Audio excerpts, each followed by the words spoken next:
Hello, souls and demons, and welcome back. Today's story is called Black Widow of Hazel Green, written by Drake-Kooper. So sit back, grip your seats, and enjoy. It's Halloween weekend. My friend Kayla and I have plans on visiting the Dale Mansion. It's a local place that has a violent history. We received a flyer in the mail inviting us to take the first annual Halloween tour. As the flyer states, this is the first year that it's been open to the public, and we can't wait to take a tour. So a little backstory on the Dale Mansion and what it makes for a must-visit for the scary season. It had been owned by a lady named Elizabeth Dale. Elizabeth was considered a striking young lady with long auburn hair, creamy complexion, and dark brown eyes. She was also married and widowed 6 times. The mansion was built on an Indian burial ground. For this reason, some thought the land was a curse. Others thought Elizabeth was a murderer.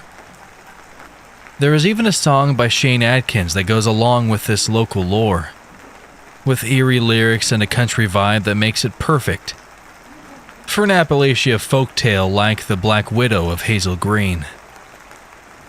I thought that place burned down a long time ago, Kayla says.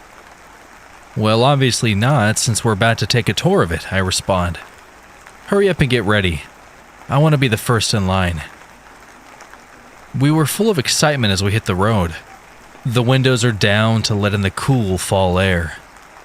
We're headbanging as Living Dead Girl by Rob Zombie blasts from the speakers the entire way there. We pull up to the old mansion. Some windows are boarded up. The paint is faded and chipped. The exterior is ravaged by time. The old house is beautiful in an antique sort of way. We were the first to show up, and what seemed to be the only people to show up. An African-American lady waits for us on the steps of the porch. We are led to the front door and into the foyer, where we are instructed to wait for our tour guide.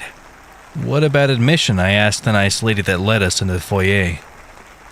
This one is on us, she responds before turning around and walking back out the front door. I'm not going to argue against a free tour, so we wait patiently. After only a few minutes, a lady appears.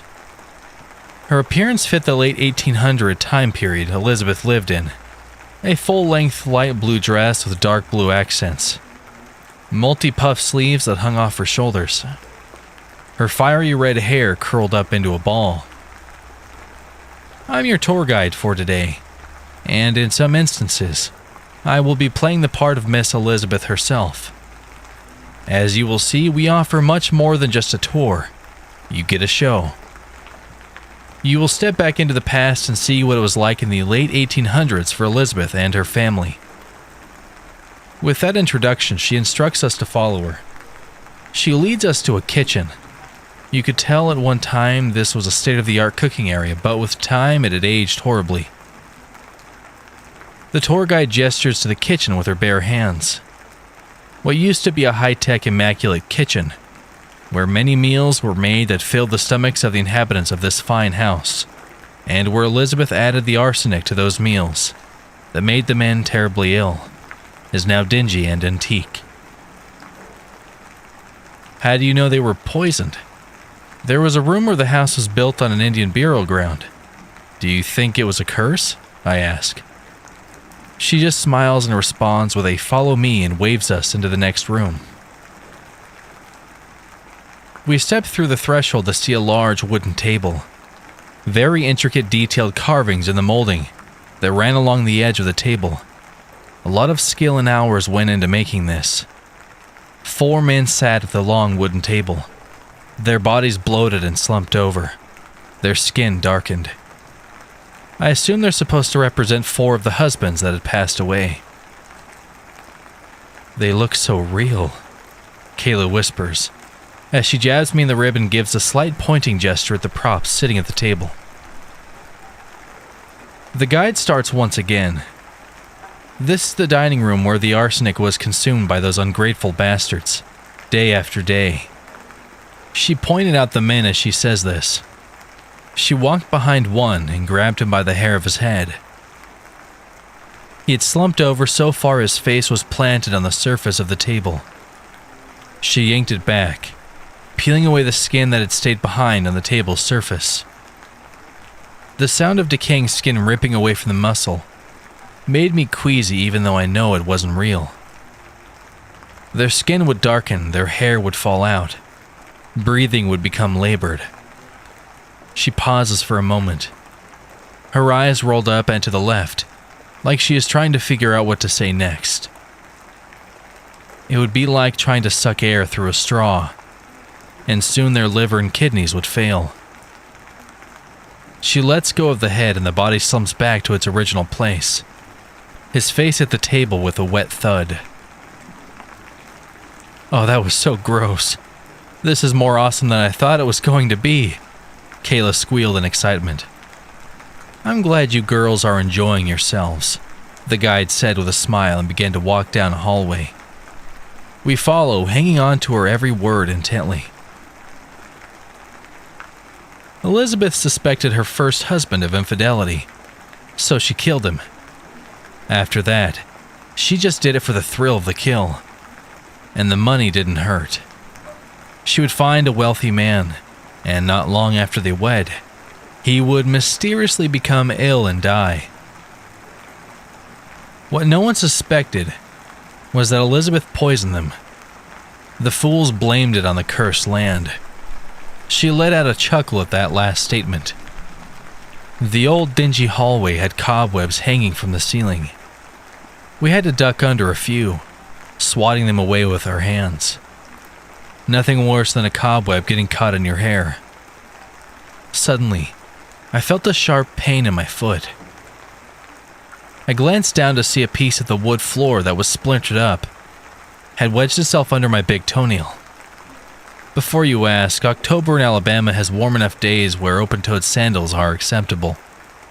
Anyway, my involuntary yelp at the sudden pain drew the attention of both Kayla and the tour guide.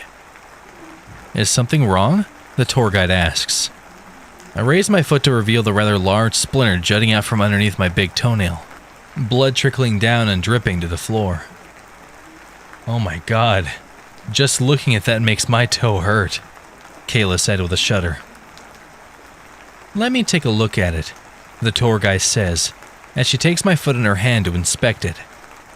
She then pinches the large splinter between her fingers, and before I can protest, she gives it a yank. Got it, she says as she holds the blood-covered fragment in the air. I let a few choice words fly at the intense pain. Settle down. You have to pull it out quickly or it's just torture.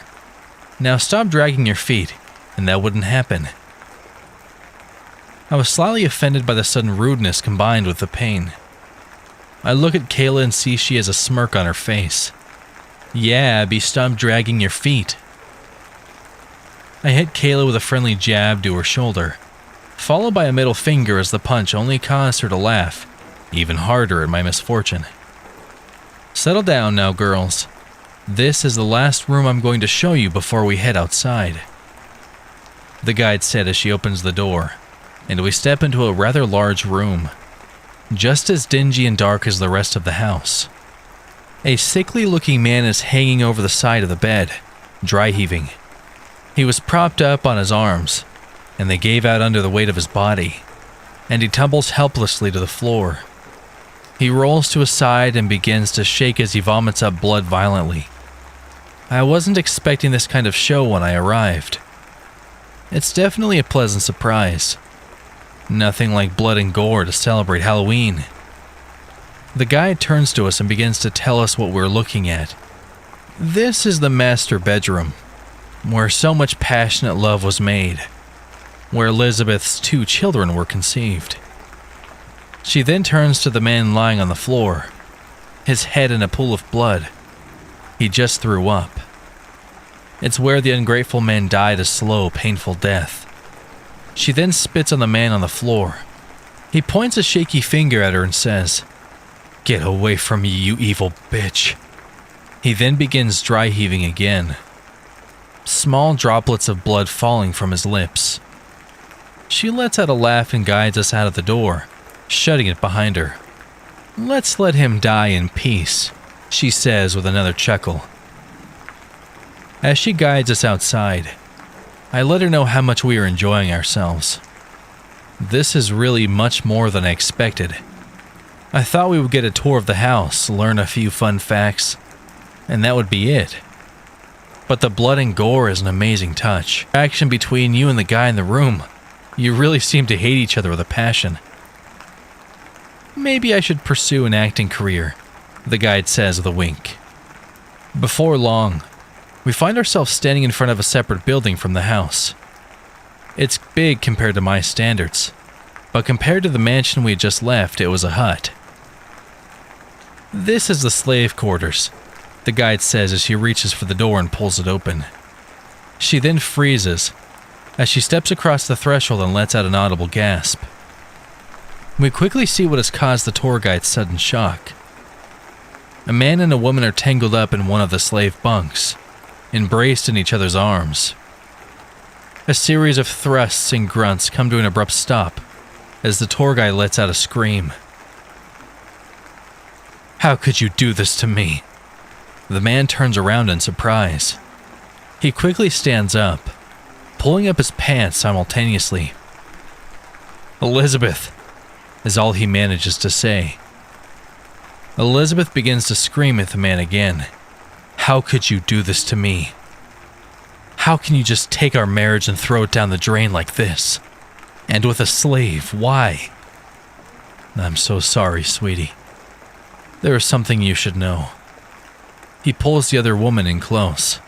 "We're in love." The age-old "we're in love" line. Kayla pokes fun. "I'm sorry it had to be this way," the man continued. The other lady looks up at him with a smile and caresses his cheek with the back of her hand. This enraged Elizabeth, and she storms out of the building. The man walks up to us and says, "You girls should leave now." Elizabeth gets violent when He doesn't get to finish his sentence, as a large rock collides with the side of a skull wielded by Elizabeth. Blood spatter hits my face, and a coppery taste fills my mouth. And I immediately begin to gag, as some of the blood spatter went into my mouth. The man collapsed to the floor with a giant gash in his head. I grab Kayla's arms. "We need to go." "Why? It's getting good," Kayla responds. "It's real. The blood is real. Some got in my mouth. It's definitely not fake blood. We need to leave now." "You can't be serious," Kayla says, but with a now slightly worried look on her face. Elizabeth straddles the man and repeatedly hits the man in the head, until his head splits open like a jack-o'-lantern that just met the business end of a baseball bat on Halloween. Blood and brain matter leak out onto the floor and spatter the wall. Elizabeth turns to the slave. "You whore." She grabs the slave by her hair and pulls her over to the deceased man and tosses her on top of him. "Bury him, and do it quickly before you join him." Elizabeth turns to us. She looks different than before. She looked older. She had heavy black around her eyes. Her skin went from a clear, creamy complexion to pale blue. Her perfectly smooth face is now chapped and cracked. A piece of her skin dangled from her face, exposing her cheekbone and upper teeth. She looks at us with decayed white eyes, but you could still see the hate and rage behind them. Kayla and I turn and run out the door. We are greeted by the sight of the mansion consumed by fire. I turn to see if Kayla made it out of the building safely. Over her shoulder, just inside the plantation cemetery, all 6 of the men from the tour emerged from the trees, walking towards us with their tattered clothes and bloated bodies, looking as if they had been dead for decades. Elizabeth burst through the door, with a crazed look on her decayed face. "Where are you going, girls?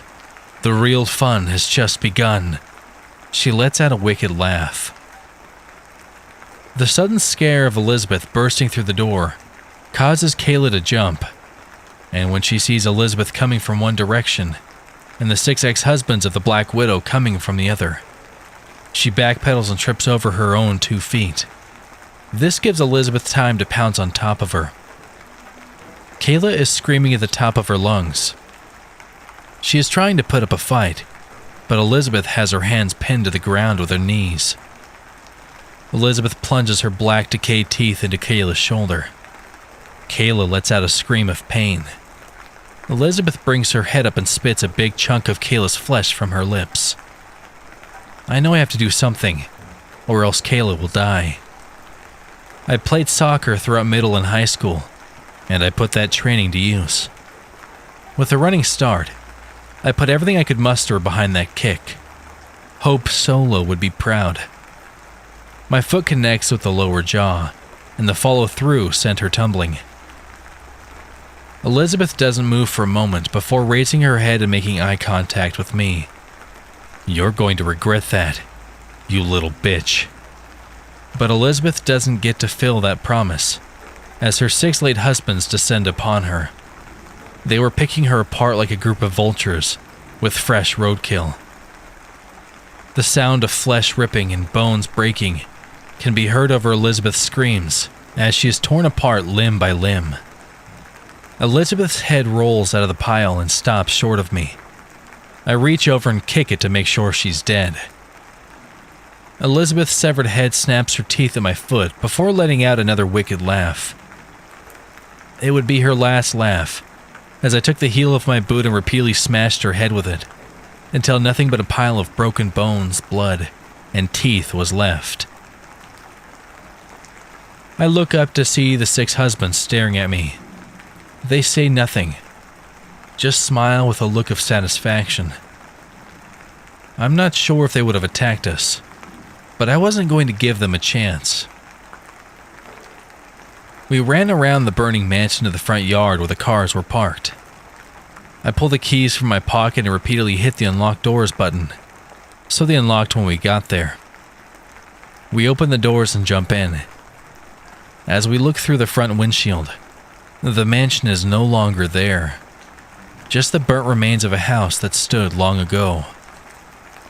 I freeze, stunned at the sight before me. Kayla's words snap me back to reality. What in the hell are you waiting for? Let's get the hell away from this place.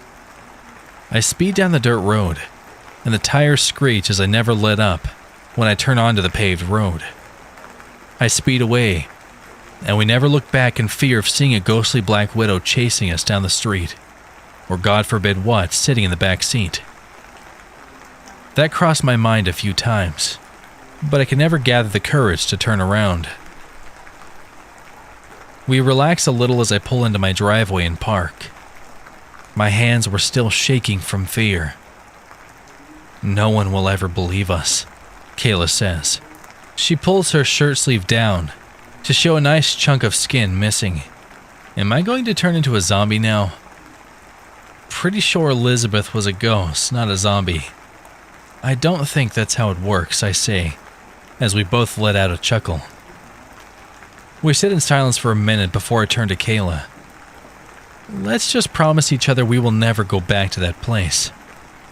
You don't have to tell me twice, Kayla responds. Kayla got away with several stitches and a week worth of antibiotics to keep from getting an infection. I didn't sleep much that night, as you can imagine. The next day, another flyer comes in the mail. It has a picture of the old house from long ago. There is big, bold text across the bottom of the page. Thank you for visiting the Dale Mansion. We hope you enjoyed your visit. We enjoyed having you, and hope to see you again soon.